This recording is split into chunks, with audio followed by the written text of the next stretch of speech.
Buenos días, ¿cómo están? Es una buena oportunidad para unirnos, leer su palabra, pero sobre todo que podamos dar gloria con lo que Dios nos ha dado, que es el mismo, su Espíritu Santo. Vamos a empezar a estudiar la palabra de Dios. Si me acompañan al libro de Juan, capítulo 9. Vamos a tratar de estudiar todo este capítulo. Es un capítulo, la verdad, muy bueno. Y en lo que van allá, vamos a poner este tiempo en manos de nuestro Dios. Señor, muchas gracias, Padre. Gracias porque tenemos tu palabra. Dice tu palabra de sí misma que es viva, que es eficaz y que es como una espada que atraviesa nuestros pensamientos y nuestras intenciones de nuestros corazones, Señor. Y es algo sorprendente cómo tu palabra sigue siendo viva, Padre, hasta el día de hoy, en los tiempos donde enviaste a tu Hijo, y aún en el día de hoy sigues hablando a nuestras vidas, a nuestros corazones, a nuestro entendimiento. Ayúdanos a ser sensibles a tu voz, Señor. Disipa esos pensamientos que nos quieran distraer. Prepara la tierra, Padre, para tu palabra, Padre. Muchas gracias, Padre, porque nos has dado un lugar donde congregarnos, una voz para adorarte y unos ojos para ver tu gloria y tu gracia, Señor. En tu bendito tiempo, en tu bendito nombre, Señor Jesús. Amén. Muy bien.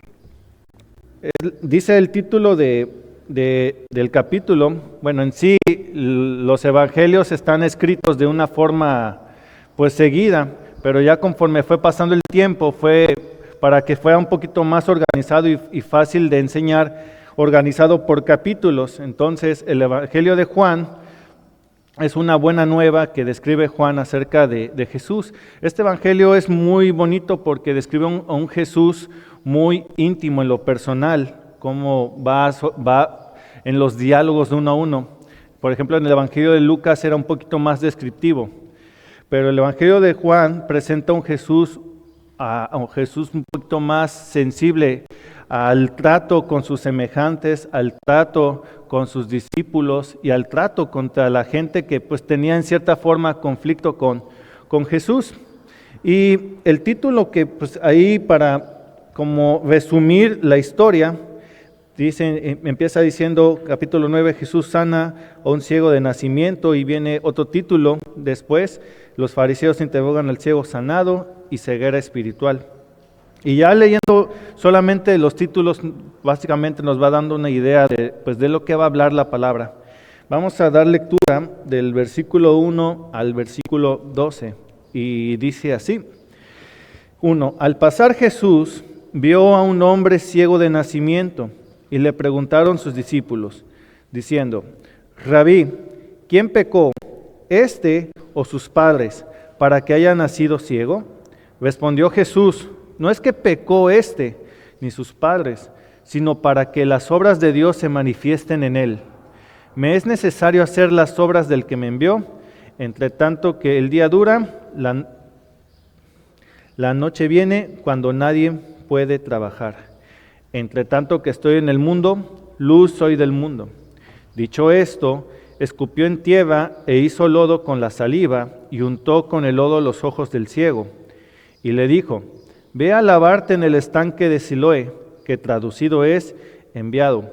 Fue entonces y se lavó y regresó viendo. Entonces los vecinos y los que antes le habían visto que era ciego, decían: ¿no es este el que sentaba y mendigaba? Unos decían: él es, y otros: a él se parece. Él decía: yo soy. Y le dijeron: ¿cómo te fueron abiertos los ojos? Respondió él y dijo: aquel hombre que se llama Jesús hizo lodo, me untó los ojos y me dijo: ve a Siloé y lávate. Y fui y me lavé y recibí la vista. Entonces le dijeron: ¿dónde está él? Él dijo: no sé. Antes de que pase esta interacción y esta sanidad que hace Jesús. Dice en el versículo 1, al pasar Jesús vio a un hombre ciego de nacimiento.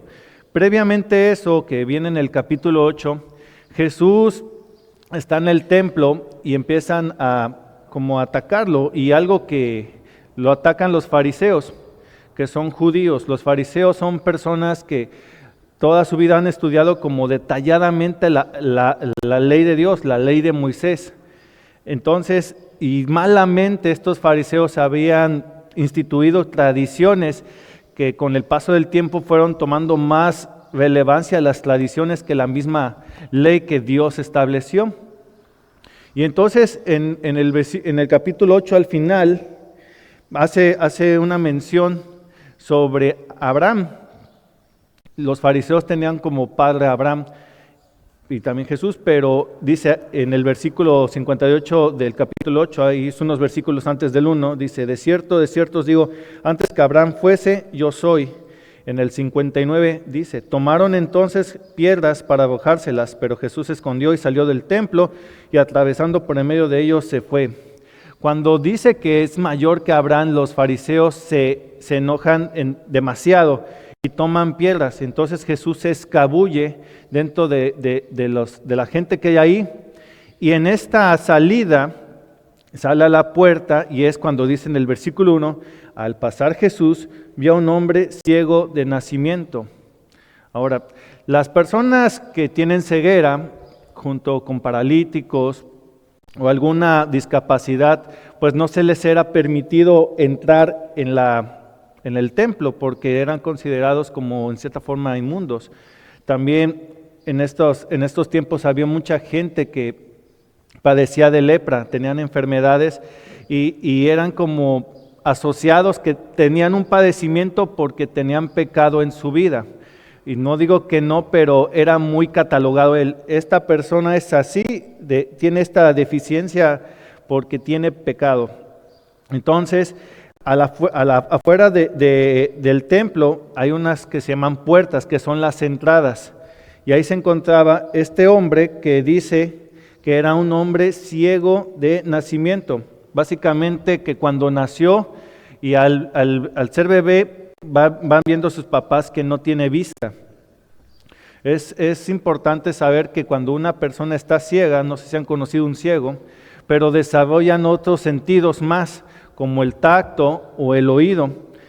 Entonces se va desarrollando otros sentidos más, pero esta persona era ciego de nacimiento. Y en el 2 dice, le preguntaban sus discípulos diciendo, Rabí, ¿quién pecó, este o sus padres, para que haya nacido ciego? Esta es una pregunta honesta de los discípulos y también nosotros podemos a veces hacerla. Esta persona está viviendo esto porque pecó o pecaron sus papás.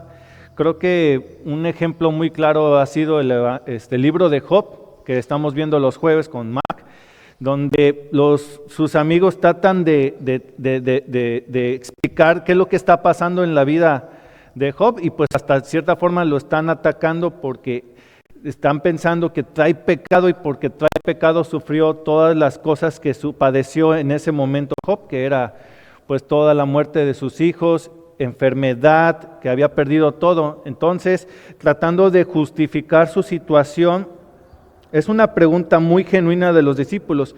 ¿Quién pecó, sus padres, para que haya nacido ciego?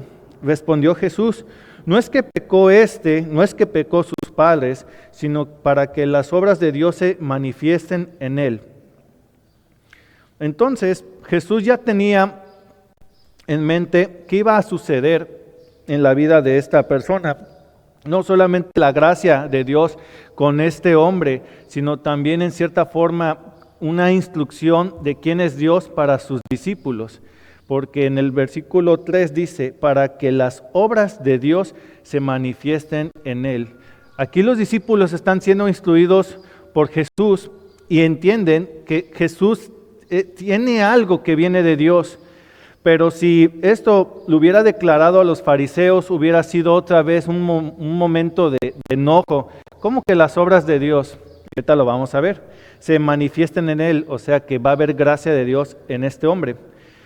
4, versículo 4. Me es necesario hacer las obras del que me envió, entre tanto que el día dura, la noche viene cuando nadie puede trabajar.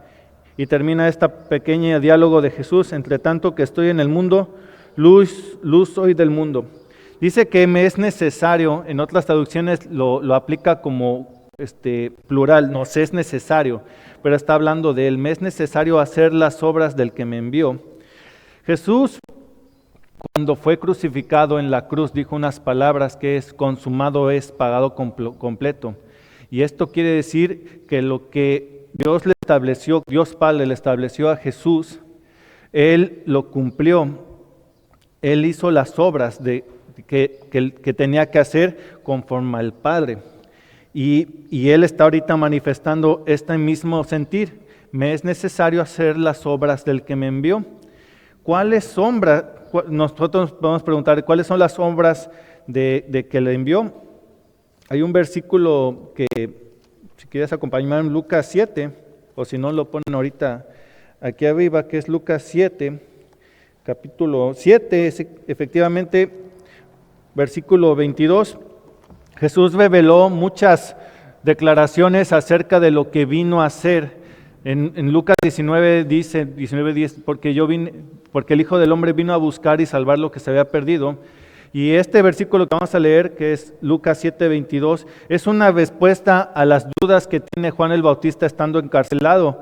Dice el 7:22, y respondiendo Jesús les dijo, id, haced saber a Juan lo que habéis visto y oído. Los ciegos ven, los cojos andan, los leprosos son limpiados, los sordos oyen, los muertos son resucitados y a los pobres es anunciado el Evangelio. Y el 23, y dichoso o bienaventurado es aquel que no haya tropiezo en mí. Esto básicamente es parte de las obras que Jesús estaba haciendo en la tierra.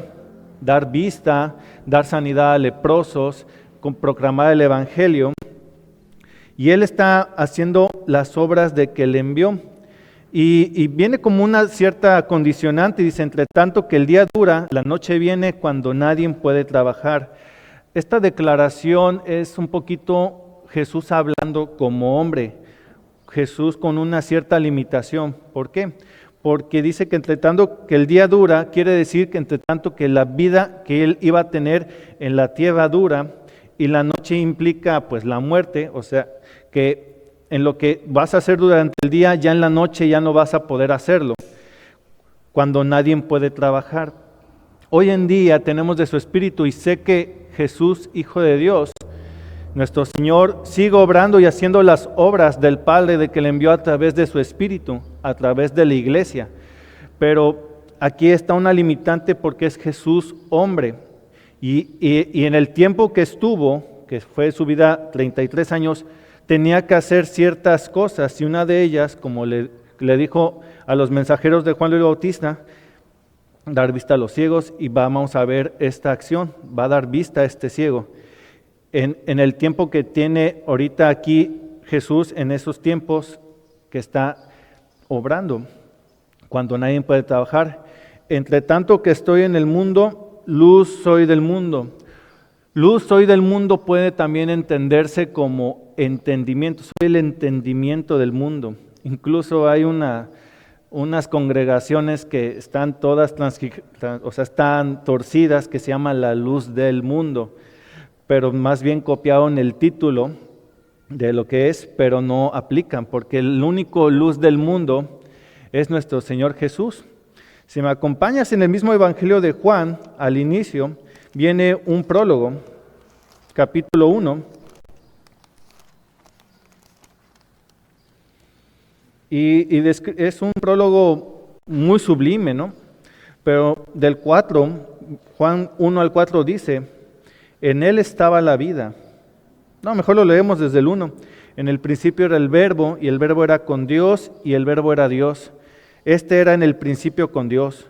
Todas las cosas por Él fueron hechas, y sin Él nada de lo que ha sido hecho fue hecho. En Él estaba la vida, y la vida era la luz de los hombres. La luz en las tinieblas resplandece, y las tinieblas no prevalecieron contra ella. Hubo un hombre enviado de Dios, el cual se llamaba Juan. Este vino por testimonio para que diese testimonio de la luz, a fin de que todos creyesen por él. Juan no era la luz, sino que para que diese testimonio de la luz. Este es el 9. Aquella luz verdadera que alumbra a todo hombre venía a este mundo. Dice que es una luz, pero es la luz verdadera. Y tiene un propósito según Juan 1:9. Alumbra a todo hombre. Básicamente es un ejemplo muy gráfico, es cuando está un cuarto oscuro y se prende la luz, alumbra.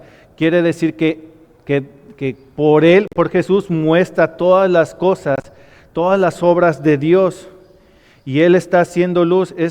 Jesús es como una lámpara que va pasando en sombras. Las tinieblas no resplandecen. Y ahorita va a llegar a una persona que completamente está en tinieblas porque no ve. Y al final del capítulo 9 hace esta misma alegoría, pero de forma espiritual. Dice que es la luz del mundo. Dicho esto, el 6 del capítulo 9, escupió en tierra e hizo lodo con la saliva y untó con lodo los ojos del ciego y le dijo: ve a lavarte en el estanque de Siloé. Fue, se lavó y regresó viendo. Jesús no tenía como un cierto forma de hacer las cosas en el sentido de sanidades. Al del hombre de la mano seca le tocó la mano, al leproso le tocó. A este hombre ciego dice que escupió en tierra e hizo lodo. Ahora pues estoy tratando de pensar cuánta saliva necesitas para hacer lodo. No sé si la tierra de ahí era muy seca o estaba muy húmeda, pero el chiste es que hizo lodo, agarró el lodo con sus manos y se las untó en sus ojos. Y dice: ve al estanque de Siloé, y él fue y regresó viendo. Como les comentaba, los ciegos van desarrollando ciertas habilidades a pesar de que no ven. Entonces van palpando, van escuchando, y Jesús le da una declaración: ve a ese estanque y lávate. Y aquí podemos ver la obediencia del ciego. El ciego hasta ahorita no ha comentado nada, pero se podría decir que está oyendo, porque está el ciego, pues podría decir, sentado en las puertas, están los discípulos, está Jesús, y Jesús les está diciendo. El ciego solamente está escuchando el diálogo de entre ellos, escuchando que Jesús es la luz del mundo. Y cuando escupen tierra y le untan los lodos, se tuvo que el ciego haber parado, haberse trasladado al estanque y haberse lavado. Básicamente eso lo resumimos como fe. Fe es la certeza de lo que se espera, la convicción de lo que no se ve. Jesús está obrando y está dando, por así decirlo, un mandamiento: ve a lavarte con los ojos, el lodo que tienes en los ojos. No le dijo que iba a recuperar la vista, pero él con su fe fue, se lava, y dice: y regresó viendo. La verdad, vamos a ver más adelante que este hombre no era un joven, sino que ya tenía cierta edad. No hay estudiosos que digan, pero un cálculo ha de ser entre 20 y 50 años, pero aún así, aunque sean 20 años, aunque sean 50 años, pues permaneció ciego, toda una vida en ceguera. Y ahora el ver, pues es básicamente algo sorprendente, ve todo brilloso, todo a color, no todo es oscuridad. Yo creo que se debe ver hasta medio norteado, pues ¿en dónde estoy? Dice que regresó viendo, regresó al lugar donde él mendigaba. Entonces los vecinos, versículo 8, y los que antes le habían visto que era ciego, decían: ¿no es este el que se sentaba y mendigaba?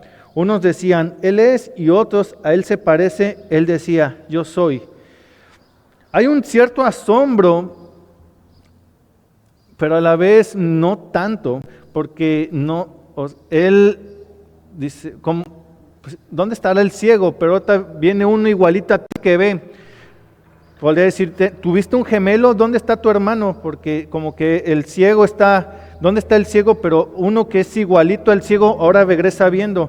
Dice, y él decía, si eres tú, no eres tú. Hay una confusión entre los vecinos del mismo ciego que por años yo creo que estaba ahí sentado y mendigando. Y él les decía, yo soy, yo soy. Y le dijeron, ¿cómo te fueron abiertos los ojos? Como que empezaron en esta incredulidad que tenían los vecinos, empezaron a tener un poquito de curiosidad. ¿Cómo se te fueron abiertos los ojos? Y respondió el ciego en el 11. Aquel hombre que se llama Jesús hizo lodo, me untó los ojos y me dijo, ve al Siloé y lávate. Y fui y me lavé y recibí la vista, o podría decirse, recobré la vista. El ciego, la verdad a mí me llama y me sorprende algo la atención este hombre, porque a pesar de su condición de ceguera, puede entablar un diálogo con una persona y se expresa en cierta forma correctamente. Aquel hombre que se llama Jesús hizo lodo, me untó los ojos y me dijo, ve al Siloé y lávate. Está describiendo lo que le dijo, o sea, básicamente lo que le dijo Jesús, lo está volviendo a decir a los vecinos, nada más que aquí agrega el nombre, dice, aquel hombre que se llama Jesús. Esto da a entender que el ciego había escuchado de Jesús, había escuchado de las enseñanzas, había escuchado de las sanidades, porque a veces estas cosas, sobre todo en capítulos anteriores, sobre la sanidad del paralítico, es muy conocido en el pueblo y se va corriendo la voz, y esta misma sanidad escuchó al ciego, escuchó. Entonces, ¿y quién el paralítico lo sanó? Pues lo sanó Jesús. Entonces este mismo Jesús es el que hizo lodo. Y fui, me lavé y regresé viendo. Y los vecinos en el 12 dijeron, ¿dónde está él? Y él dijo, no sé. No sé si el ciego esperaba ver a Jesús en el mismo lugar donde tuvo el encuentro. Tratemos de imaginar esto. Esto es un lugar muy concurrido. Pues a lo mejor muchos no saben, pero yo vengo de la Ciudad de México. Y allá los lugares más concurridos es el Zócalo y los metros. Y es mucha gente los que van y vienen, se desplazan. Y el templo era muy visitado, y sobre todo en los días que en las Pascuas, y era muy visitado el templo. Entonces, entre tanta gente, pues Jesús se movió. No sé si el ciego esperaba verlo en el mismo lugar donde lo sanó, pero le están preguntando a los vecinos, ¿dónde está? Y él dijo, no sé. Dicho esto, viene la siguiente parte, cuando viene la confrontación con los fariseos. Vamos a dar una lectura larga, versículo 13 hasta el 34. Dice así, llevaron ante los fariseos el que había sido ciego, y era día de reposo cuando Jesús había hecho el lodo y le había abierto los ojos. Volvieron, pues, a preguntarle, también los fariseos, cómo había recibido la vista. Él les dijo, me puso lodo sobre los ojos, me lavé y veo. Entonces algunos de los fariseos decían, ese hombre no procede de Dios, porque no guarda el día de reposo. Otros decían, ¿cómo puede un hombre pecador hacer estas señales? Y había disensión entre ellos. 17. Entonces volvieron a decirle al ciego, ¿qué dices tú del que te abrió los ojos? Y él dijo, que es profeta. Pero los judíos no creían que él había sido ciego y que había recibido la vista, hasta que llamaron a los padres de él que había recibido la vista. Y preguntaron, diciendo, ¿es este vuestro hijo el que vosotros decís que nació ciego? ¿Cómo pues? Ve ahora. Sus padres respondieron y les dijeron, sabemos que este es nuestro hijo y que nació ciego, pero como ve ahora, no lo sabemos. A quien le haya abierto los ojos, nosotros tampoco lo sabemos. Edad tiene, pregúntale a él, él hablará por sí mismo. Esto dijeron sus padres, porque tenían miedo de los judíos, por cuanto los judíos ya habían acordado que si alguno confesase que Jesús era el Mesías, fuera expulsado de la sinagoga. Por eso dijeron sus padres, edad tiene, pregúntale a él. Entonces volvieron a llamar al hombre que había sido ciego y le dijeron, da gloria a Dios, nosotros sabemos que ese hombre es pecador. Entonces él respondió y dijo, si es pecador, no lo sé. Una cosa sé, que habiendo yo sido ciego, ahora veo. Le volvieron a decir: ¿qué te hizo? ¿Cómo te abrió los ojos? Él les respondió: ya os lo he dicho, y no habéis querido oír. ¿Por qué lo queréis oír otra vez? ¿Queréis también ustedes o vosotros haceros sus discípulos? Y le injuriaron y dijeron: tú eres su discípulo, pero nosotros, discípulos de Moisés somos. Nosotros sabemos que Dios ha hablado a Moisés, pero respecto a ese, no sabemos de dónde sea. Respondió el hombre y les dijo: pues esto es lo maravilloso, que vosotros no sepáis de dónde sea, y a mí me abrió los ojos. Y sabemos que Dios no oye a los pecadores. Pero si alguno es temeroso de Dios y hace su voluntad, a ese oye. Desde el principio no se ha oído decir que alguno abriese los ojos a uno que nació ciego. Si éste no viniera de Dios, nada podría hacer. Y respondieron y le dijeron: tú naciste del todo en pecado y nos enseñas a nosotros. Y le expulsaron. El hombre ciego durante toda su vida estaba sentado mendigando en su condición, y estos fariseos iban y venían y no veían la verdad las condiciones de las personas que estaban a la periferia del templo. Pero en esta ocasión lo llevaron a los fariseos. ¿Quiénes lo llevaron a los fariseos? Pues los vecinos. Los fariseos, como les mencionaban, eran personas que también, aparte de estudiar la ley, había unos que se llamaban escriba, que trataban de volver a escribir las leyes, y muy genuinamente eran considerados ciertos líderes, eran líderes como del lugar del templo.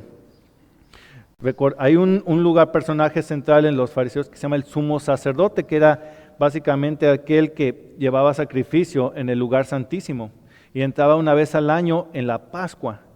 Entonces, estos fariseos tienen autoridad en el templo, y vamos a un poquito a desmenuzar esto. Dice que llevaron ante los fariseos al que había sido ciego, y Juan, el que escribe este libro, dice: era día de reposo cuando Jesús, habiendo hecho lodo, le había abierto los ojos. El día de reposo es un día que instituyó la ley de Dios para que hubiese un reposo, un descanso. Esto viene tomado desde el Génesis, cuando Dios creó la creación, dice que va a tomar un día de descanso, que traducido es sábado, sabat, que significa reposo y descanso.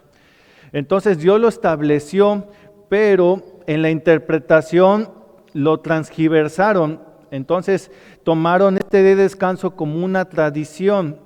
Entonces básicamente no podías hacer ninguna actividad porque era ilícito en el día de reposo. No podías incluso ciertas actividades que son básicas, como activar una licuadora. No, sé que en estos años no había licuadora, pero si iba un animal a moler o iba a hacer una actividad, no era posible. No tenían que hacer nada en el día de reposo. Y dentro de estas tradiciones, el hacer una sanidad en el día de reposo, pues era en cierta forma ofensivo para los fariseos. No, ni sanidades en el día de reposo. Hay una historia en los evangelios donde Jesús les hace ver: oye, si tu bestia cae un hoyo en el día de reposo, ¿la sacarás o la dejarás ahí? Pues no la sacarás. O sea, haciéndole ver que la vida de una bestia tiene como que más relevancia que una tradición que ellos pusieron. Pero ellos eran muy fieles a estas tradiciones y con esto se guiaban, y con esto guiaban al pueblo. Entonces Juan, el que escribió este evangelio, dice que esto lo hizo en el día de reposo. Y le volvieron a preguntar, me hace ver como si fueran como policías, como autoridad, oye, como preguntando y preguntando y preguntando, como tratando de llegar a la verdad. Dice: ¿qué pasó? Él dijo: pues Jesús me puso lodo en los ojos, me lavé y veo. Y entre ellos había cierta disensión, pero revelan un poquito el carácter y cómo consideraban los fariseos a Jesús. En el 16 dice: ese hombre no procede de Dios porque no guarda el día de reposo. Entonces, todo hombre de Dios, para ellos tenía que guardar el día de reposo. Si no lo guardaba, pues no era considerado o no venía de procedencia de Dios. Un grupo de los fariseos creían esto, pero otro grupo de los fariseos decían, ¿cómo puede un hombre pecador hacer estas señales? Entonces, tanto uno decía, este no procede de Dios porque desobedece a como nosotros interpretamos la ley, como este grupo de fariseos decía, este es un hombre pecador, o sea, pues Jesús no pecó, básicamente si tenían evidencias de que había pecado, pues eran mentira. Entonces, entre ellos había diferencias de por qué onda con Jesús.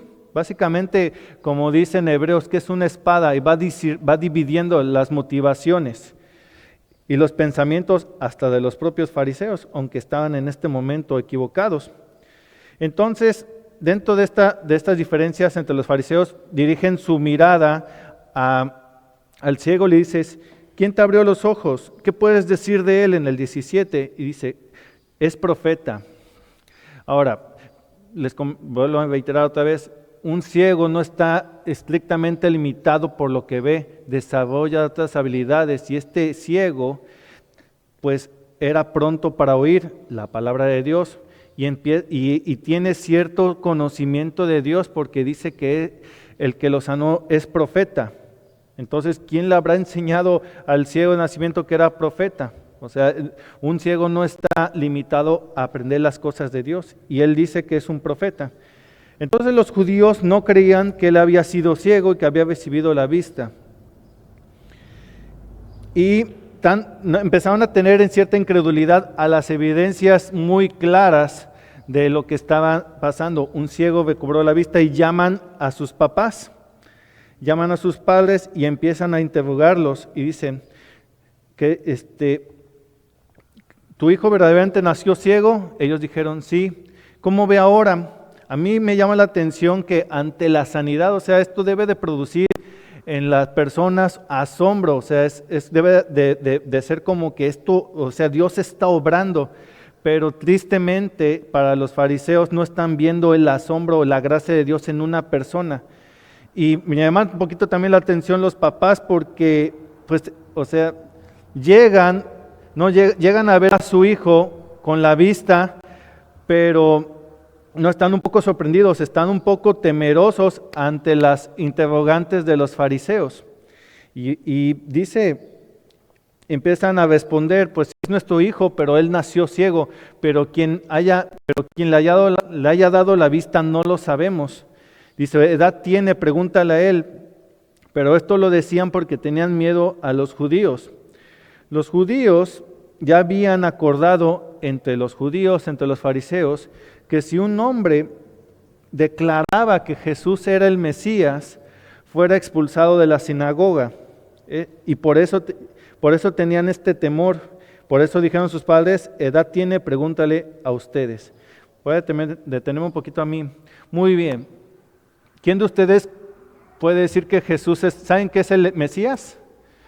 Mesías viene siendo traducido el enviado. Dentro de la ley dijo que Dios iba a enviar a uno que iba a dar salvación a su pueblo.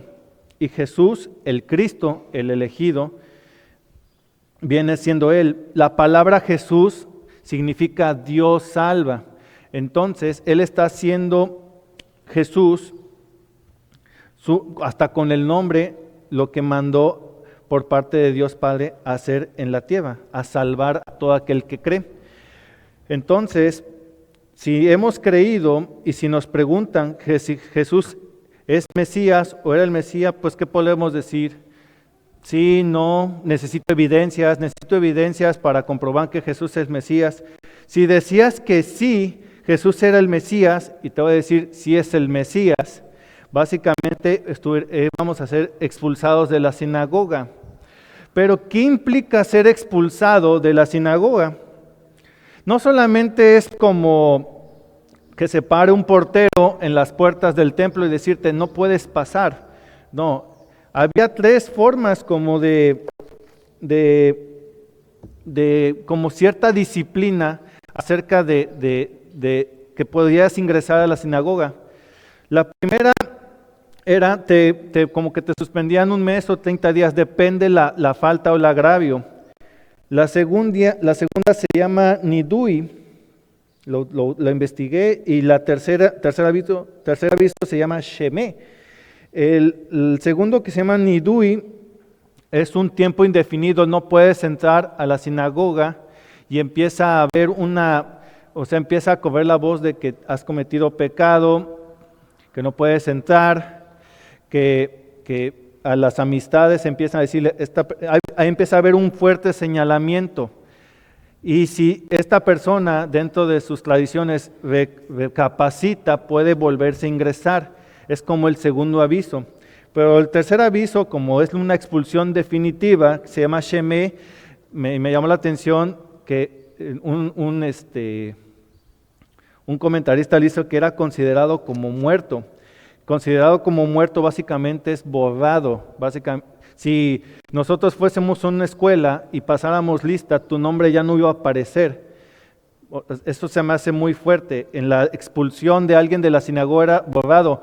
Y no solamente borrado de ahí, sino que a los que tenían cierta autoridad sobre ellos, había cierta recriminación.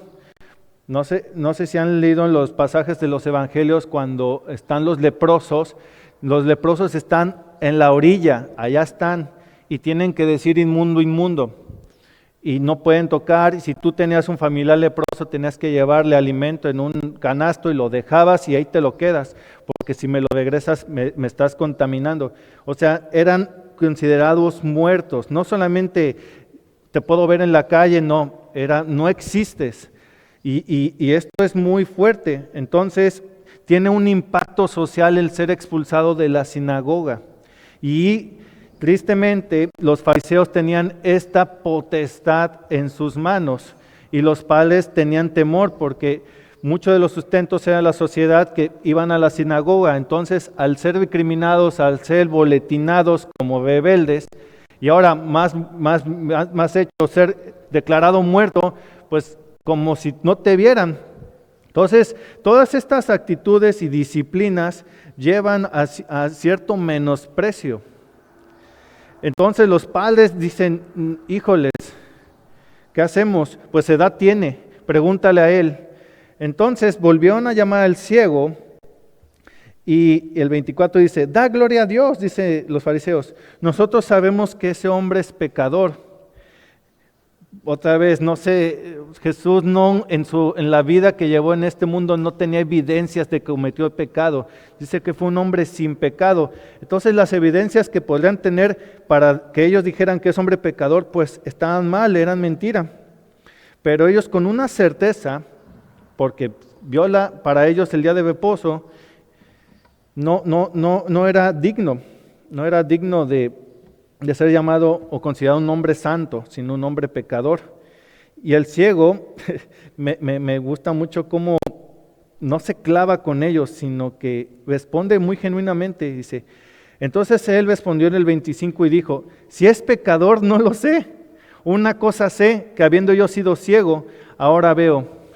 No se puso en el debate con ellos, en esta discusión, si es pecador, pues no sé. Pues básicamente está haciendo una respuesta honesta. No tengo el ciego, yo no tengo evidencia del que me sanó si es pecador o no es pecador. Yo lo que te puedo decir es de lo que hizo en mi vida. ¿Y qué hizo en mi vida? Que ahora soy ciego y ahora veo. Y volvieron a preguntarle, ¿quién te hizo? ¿Cómo te abrió los ojos? Ya le habían preguntado, y cada vez en la respuesta del ciego van como endureciendo el corazón de los fariseos en este asunto. Dice, porque cuando les pregunta, ¿quieres también ustedes hacerse sus discípulos? Fue como algo indigno para ellos. ¿Cómo? Si él es un hombre pecador, estás diciendo que nos pongamos como discípulos de alguien que practica el pecado, que no tienen evidencia. No. Entonces sacan, pues así como el pecho, y dicen, y le injuriaron. Y dijeron, tú eres su discípulo, pero nosotros discípulo de Moisés somos. Injuriar es hacer injusticia. Básicamente están entre ellos diciéndole mentiras. Yo no sé, pero es a veces triste cuando recibimos mentiras de, es que tú hiciste por esto, y todos los argumentos y las declaraciones que están diciendo son mentiras. Eso se llama injuriar, pero también podemos estar nosotros así, haces como los amigos de Job, que tienen buenos consejos siempre y cuando Job hubiera pecado, pero como no había pecado, viene siendo como injurias en cierta forma. Entonces lo están injuriando y es muy dado de los fariseos, lo clasifican, tú eres su discípulo. Entonces nosotros discípulos de Moisés somos. ¿Por qué de Moisés? Porque con Moisés es cuando Dios establece la ley. Y ellos eran seguidores de la ley, pero con muchas tradiciones transgiversadas. Nosotros sabemos que Dios ha hablado a Moisés, pero respecto a ese no sabemos de dónde sea. Respondió el hombre y les dijo, la respuesta del ciego me llama mucho la atención de una persona que es restaurada. Pues esto es lo maravilloso, lo asombroso. Esta declaración, esto es lo maravilloso, lo asombroso, está asombrado de que Dios ha obrado en su vida. Básicamente, dar vista a un ciego no es muy conocido, más en esos tiempos, y ellos no pueden darse cuenta de la gracia de Dios. Dice, esto es lo maravilloso, que ustedes no sepan de dónde sea, no sabían la procedencia de Dios. Dentro de la ley estaba establecido que iba a venir un Salvador, y ellos no lo contemplaban así. Y a mí me abrió los ojos, y es un poco de la teología de lo que creía este hombre. 31. Y sabemos que Dios no oye a los pecadores, pero si alguno es temeroso de Dios y hace su voluntad, a ese oye. Desde el principio no se ha oído decir que alguno abriese los ojos a uno que nació ciego. Si éste no viniera de Dios, nada podría hacer. No era ciego, pero no era ajeno de la ley y de las cosas de Dios. Y esto nos deja un aprendizaje, porque si hemos estado en pecado y seguimos ahorita, no hemos reconocido a nuestro Señor como Salvador, pero hemos escuchado de Jesús, de que da vida eterna, que da salvación, podemos conocer pero no creer. Pero este hombre creía, y más probó la gracia de Dios al recobrar la vista. Dice, y sabemos que Dios, está incluyendo a los fariseos junto con él. Fariseo y yo sabemos que Dios no oye a los pecadores. Y sí y no. Yo estoy un poquito en contienda con eso. ¿Por qué? Porque Dios escucha a los pecadores siempre y cuando quieran arrepentirse. En Santiago dice, pedid porque pedid mal, porque pedid para vuestros deleites. Y termina, oh almas adúlteras. ¿Por qué? Porque están pidiendo cosas fuera de Dios, cosas que te separan de Dios. Y tanto los fariseos como el ciego sabían que Dios no oye a los pecadores, pero sí oye a esta persona que tiene temor de Dios y camina y hace su voluntad, a ese oye. Hasta ahora nada se ha cumplido en su nombre. Pedid y recibiréis para que vuestro gozo sea completo. Juan. Y hay muchos versículos que es el mismo Santiago, que nos invitan a pedir, pero pedir conforme a su voluntad y teniendo temor de Dios. El temor de Dios no es de que hoy tengamos ahorita temor, en una hora no tengo temor. El temor de Dios debe de prevalecer, debe de perdurar, y su voluntad se va a hacer, queramos o no queramos. La cuestión es, ¿estamos siendo temerosos de Dios? ¿Estamos caminando en su voluntad o no? Y va a poner más atención en nuestras oraciones si estamos caminando con Él. Desde el principio no se ha oído decir que alguno abriese los ojos a uno que nació ciego. Si éste no viniera de Dios, nada podría hacer. Y efectivamente, no había tal sanidad a una persona que recobrara la vista. ¿Qué tenían los de Moisés y los relatos de Moisés? Ellos tenían que Dios abrió el mar y pasó el pueblo en seco y fue libertado del Egipto y sepultó al Egipto en el fondo del mar, y su pueblo fue salvado de los egipcios. O sea, tenían conciencia de que Dios no solamente era palabra, sino es vivo, y algo más, es poderoso sobre su creación. tal así que recobra la vista del ciego. Y termina esta pequeña sección, el 34, diciendo, respondiendo, los fariseos le dijeron, tú naciste de todo en pecado y nos enseñas a nosotros, y le expulsaron. Podemos juzgar, podemos tener prejuicios, es algo que vamos a estar batallando toda nuestra vida. Por las evidencias que vemos en las personas, por las evidencias que vemos en nuestras vidas, pero tenemos que tener cuidado en no tener esta viveza de condenar. Y esta declaración dice, tú naciste de todo en pecado. Sí nació en pecado, pero fue arrepentido. Entonces, tenemos que tener mucha sensibilidad. ¿Por qué? Porque hoy en día hay autoridades. Si tengo yo un conflicto con alguien y se va a instancias legales, vamos a ir uno que se llama conciliación para ponernos de acuerdo. Pero si no nos ponemos de acuerdo, ¿con quién nos vamos a presentar? Con un juez. Y el juez va a determinar, va a poner una condena o va a ser absuelto. O sea, si hay personas que hacen condenas y ponen en una situación, pero ellos ya lo condenaron en sus corazones, dice, tú naciste todo en pecado. Está bien triste con ellos, ¿por qué? Porque todo el tiempo, todos los años que el hombre estuvo ahí mendigando junto con los otros, estuvo siempre afuera, y la oportunidad que tuvo para entrar a la sinagoga y adorar a Dios, ahora dice, eres pecado, o sea, como dice toda la sociedad, él pecó, sus papás pecaron, está lleno de pecado. Pero esta es la última pregunta que los irrita demasiado. Y nos enseñas a nosotros, ¿cómo tú, el hombre pecador, nos va a enseñar a nosotros? Dice que eran seguidores de Moisés y la ley tenían. La misma palabra de Dios te enseña, nos enseña a ti y a mí. Pero a veces tenemos que tener cierta sensibilidad para ser enseñables y sobre todo de una persona que está probando la gracia de Dios. Ellos se ofenden. ¿Por qué? No tanto por la enseñanza que es, sino por la persona que lo enseña. A veces, los que tenemos hijos nos enseñan nuestros propios hijos. Y los ancianos tienen más sabiduría para enseñar, pero cualquier persona puede enseñar. Pero a veces nos aventuramos a juzgar a la persona. Y estos lo tienen enfrente, esta persona ha sido sanada y ellos están endurecidos. Y nos enseñas a nosotros y determinan y le expulsamos. Básicamente se llama Shemé, considerado como muerto. Y viene la parte más importante de este aprendizaje, que es del 35 al 41, que ahí viene el título, en sus Biblias dice ceguera espiritual. Voy a dar lectura.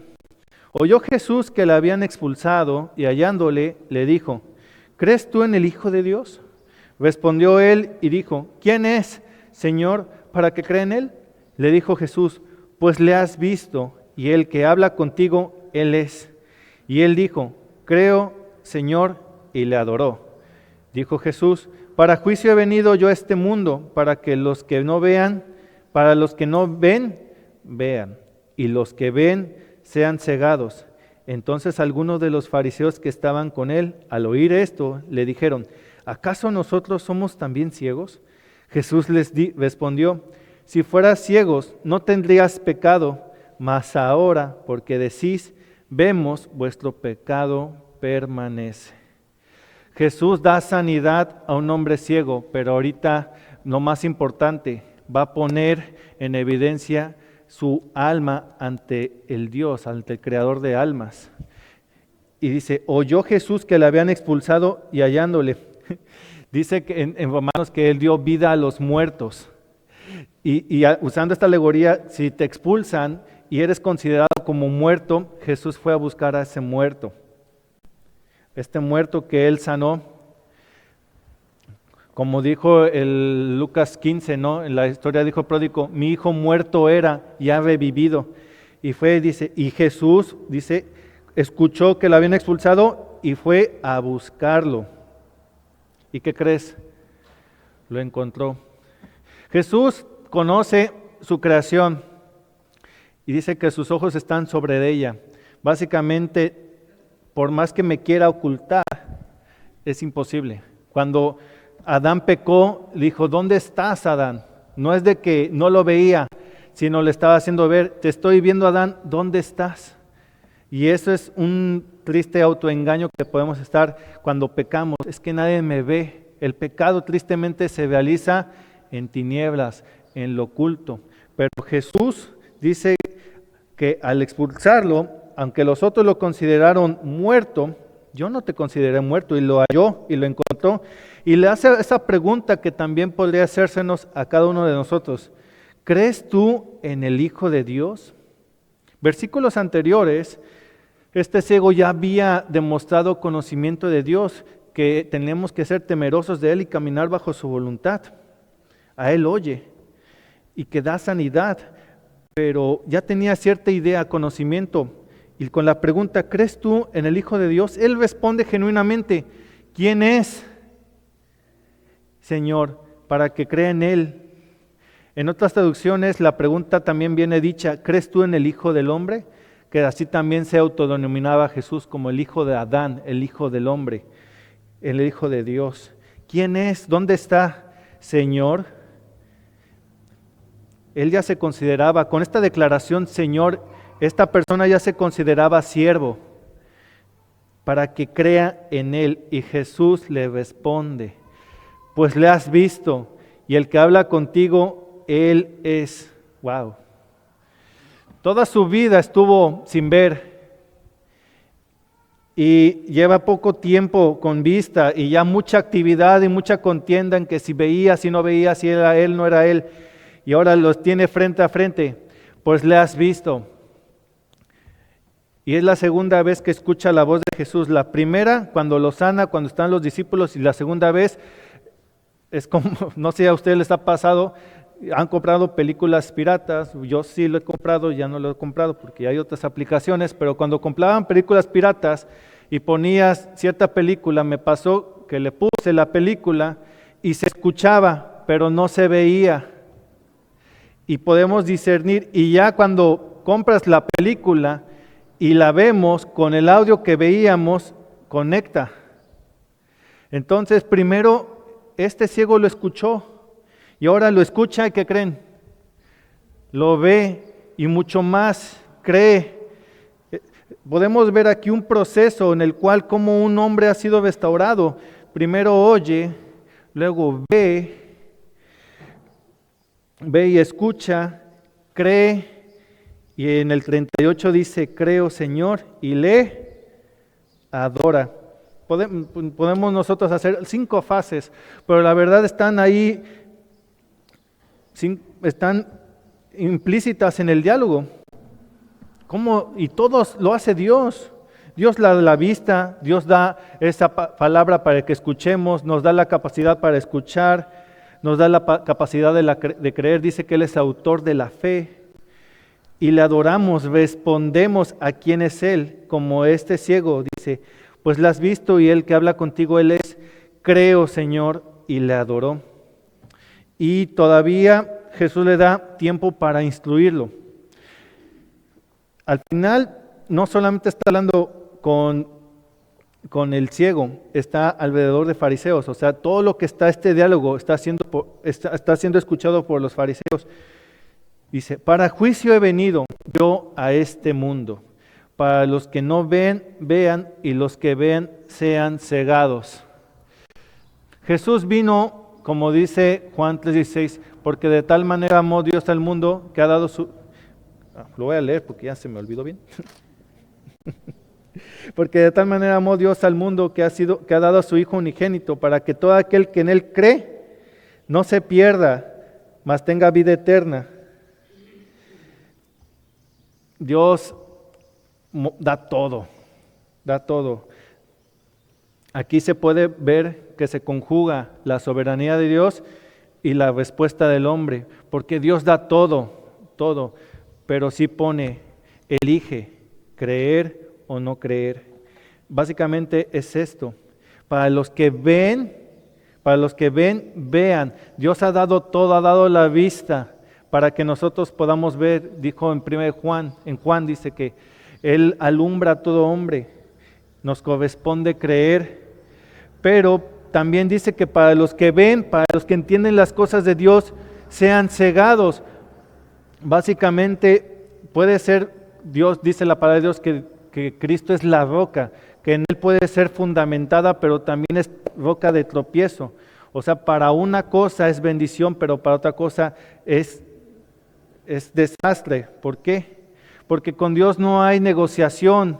Él va como va y nosotros tenemos que adaptar nuestra teología, nuestro entendimiento a Él, porque Él es el eterno y Él es la luz y por Él vemos, pero esta misma luz, si nos las quedamos viendo, nos vamos a quedar ciegos. Entonces, los fariseos, dentro de todos estos diálogos y estas contiendas, dice, ¿acaso nosotros somos también ciegos? Como que entendieron esto. ¿Por qué este hombre le va adorándole en todo este diálogo y nosotros no? Y Jesús dice, si fueras ciegos no tendríais pecado, mas ahora porque dices, vemos, vuestro pecado permanece. Quiero que me acompañen al libro de Romanos capítulo 7. Está ahí adelantito, unas hojas adelante. Romanos 7, donde dice Pablo, lo que quiero eso no hago, miserable de mí. En Romanos 7, 1, lo que ellos tenían como luz y que también Dios la usa, que es la ley, vino a ser para ellos ceguera. Dice Romanos 7, versículo 7. ¿Qué diremos pues? ¿La ley es pecado? En ninguna manera. Pero yo no conocí el pecado sino por la ley, porque tampoco conociera la codicia si la ley no dijera, no codiciarás. Mas el pecado, tomando ocasión por el mandamiento, produjo en mí toda codicia, porque sin la ley el pecado está muerto. Y yo sin la ley vivía en un tiempo, pero venido el mandamiento, el pecado revivió, yo morí. Y hallé que el mismo mandamiento, la luz, era para vida, como para el ciego que creyó, y a mí me resultó para muerte, como los fariseos y ahorita Pablo. Porque el pecado, tomando ocasión por el mandamiento, me engañó y por él me mató, de manera que la ley a la verdad es santa. La ley a la verdad es un mandamiento santo, es justo y es bueno. Y pregunta Pablo para sí mismo, ¿luego lo que es bueno vino a ser muerte para mí? En ninguna manera, sino que el pecado, para mostrarse pecado, produjo en mí la muerte por medio de lo que es bueno, a fin de que por el mandamiento el pecado llegase a ser sobremanera pecaminoso. Y concluye Pablo en esta reflexión, porque sabemos que la ley es espiritual, la luz del mundo es espiritual, mas yo soy carnal, vendido al pecado. La luz vino. Por eso Jesús termina diciendo en el versículo de Juan 9, 41, si fueras ciegos no tendréis pecado, mas ahora porque decís vemos, vuestro pecado permanece. Todos hemos en cierta forma escuchado la ley. No adorarás a dioses ajenos, no robarás, no codiciarás, porque la ley lo que muestra es el pecado. Entonces el ciego no tiene conocimiento de la ley. Estos fariseos, ¿qué creen? Tenían conocimiento de la ley, por lo tanto tenían conocimiento del pecado. Y cuando dice Jesús que Él vino para dar vistas para los que ven, pero también dar ceguera, está haciendo referencia a Él mismo, porque Él vino a cumplir la ley y a la ley que Dios estableció desde Moisés, al que ellos creían. Entonces, para finalizar, conclusión, vamos a Filipenses 2. Pablo lo resume muy bien.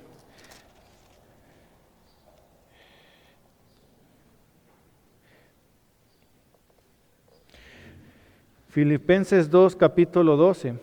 Ya nuestro pastor lo enseñó, pero no está bien más pasar otra vez.